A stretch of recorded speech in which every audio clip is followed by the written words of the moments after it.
Ya, begitulah santri. Ada saja cobaan yang harus ia lewati. Ketika akan mengajar pun, ada saja cobaan yang menghampiri. Namun santri tidak boleh menyerah demi masa depan yang lebih cerah. Dan juga santri harus semangat agar bisa menjadi orang-orang yang hebat. Sekian dari kami, kurang lebihnya mohon maaf. Wassalamualaikum warahmatullahi wabarakatuh. Nasihat orang tua untuk anaknya. Wahai anakku, Raden Bagus Ilham Alamsyah. Wahai anakku, semoga Allah memberimu petunjuk dan pertolongan untuk selalu beramal solih. Sesungguhnya bagiku engkau ibarat seorang anak yang berada di sisi ayah yang dicintainya. Aku akan bahagia jika dirimu berbadan sehat, berpendirian kuat, suci hati, berakhlak mulia, menjaga adab, menjauhi perkataan tercela, lemah lembut dalam bergaul, menyayangi sesama, menolong fakir, belas kasih terhadap yang lemah, pemaaf, tidak meninggalkan sholat, dan tidak menunda-nunda waktu untuk beribadah kepada pencipta, pemilik, pemelihara, penguasamu. Wahai anakku, seandainya engkau mau menerima nasihat dari seseorang, maka orang tua dan gurumu yang pantas untuk kau terima nasihatnya. Orang tua adalah gurumu, pendidikmu yang membantu memelihara jiwamu. Engkau tidak akan mendapat seorang pun yang telah mengharapkan kebaikan darimu sesudah orang tuamu kecuali gurumu. Wahai anakku, sesungguhnya orang tua dan gurumu adalah seorang pemberi nasihat yang patut untuk dipercaya. Karena itu, terimalah dengan ikhlas segala nasihat orang tua dan gurumu. Dan amalkanlah dalam hidupmu serta dalam pergaulan dengan teman-temanmu. Wahai anakku, bila engkau tidak mengamalkan segala nasihatku dalam kesendirianmu, maka engkau tidak akan dapat mengamalkannya dikala bergaul dengan teman-temanmu. Wahai anakku, bila engkau tidak menuruti nasihat orang tua dan gurumu, siapakah yang akan engkau ikuti? Apakah artinya engkau memaksa dirimu untuk duduk di hadapan orang tua dan gurumu? Wahai anakku, sesungguhnya seorang gurumu menyayangi anak didiknya yang taat dan solih. Sukakah engkau bila gurumu yang telah mendidikmu tidak rela dan tidak mengharap suatu kebaikan atas dirimu? Wahai anakku, sesungguhnya orang tua dan gurumu sangat mengharapkanmu agar selalu beramal solih. Karena itu bantulah orang tua dan gurumu menyampaikan kebaikan itu kepadamu dengan cara kamu mentaati dan melaksanakan akhlak karimah yang kuperintahkan kepadamu. Wahai anakku, akhlak yang paling baik adalah hiasan bagi insan.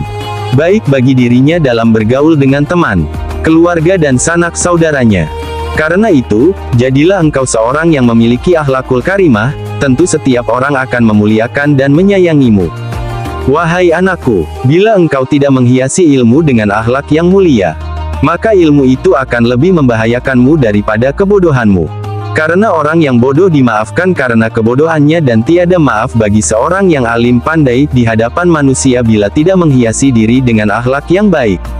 Wahai anakku, jangan engkau hanya menanti saran dan kritik dariku, sesungguhnya mawas diri itu lebih utama dan lebih besar manfaatnya. Wahai anakku, Rasulullah Shallallahu Alaihi Wasallam pernah bersabda, sesungguhnya Allah mensucikan agama ini Islam karena dirinya. Tidak akan suci agamamu kecuali dengan sifat dermawan dan baik budi pekerti. Hiasilah agamamu dengan keduanya. Hadis riwayat At-Tabrani dari Imran bin Husain. Nasihat orang tua untuk anaknya. Wahai anakku, Raden Bagus Ilham Alamsyah. Wahai anakku, semoga Allah memberimu petunjuk dan pertolongan untuk selalu beramal solih. Sesungguhnya bagiku engkau ibarat seorang anak yang berada di sisi ayah yang dicintainya.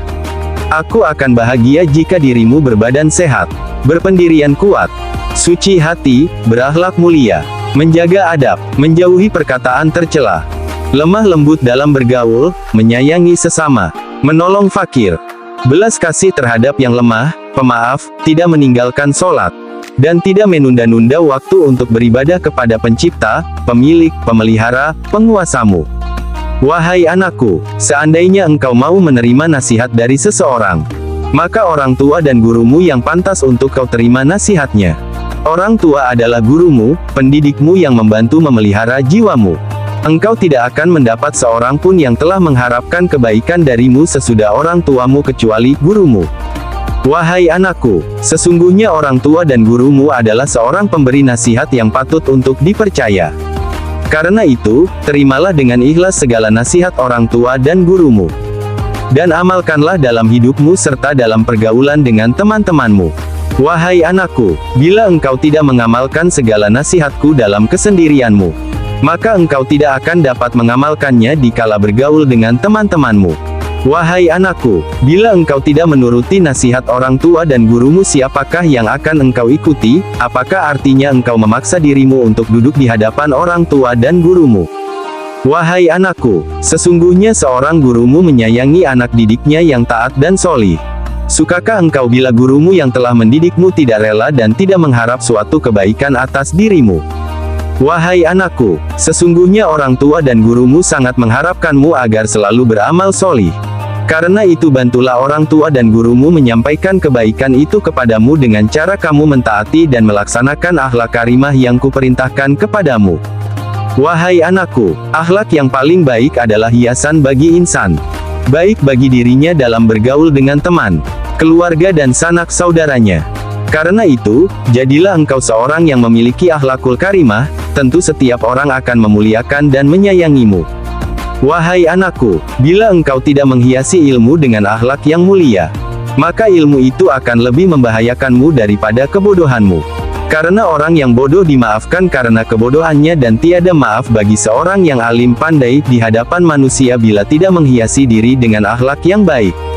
Wahai anakku, jangan engkau hanya menanti saran dan kritik dariku, sesungguhnya mawas diri itu lebih utama dan lebih besar manfaatnya.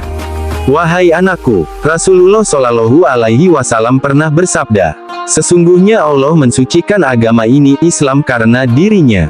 Tidak akan suci agamamu kecuali dengan sifat dermawan dan baik budi pekerti. Hiasilah agamamu dengan keduanya. Hadis riwayat At-Tabrani dari Imran bin Husain.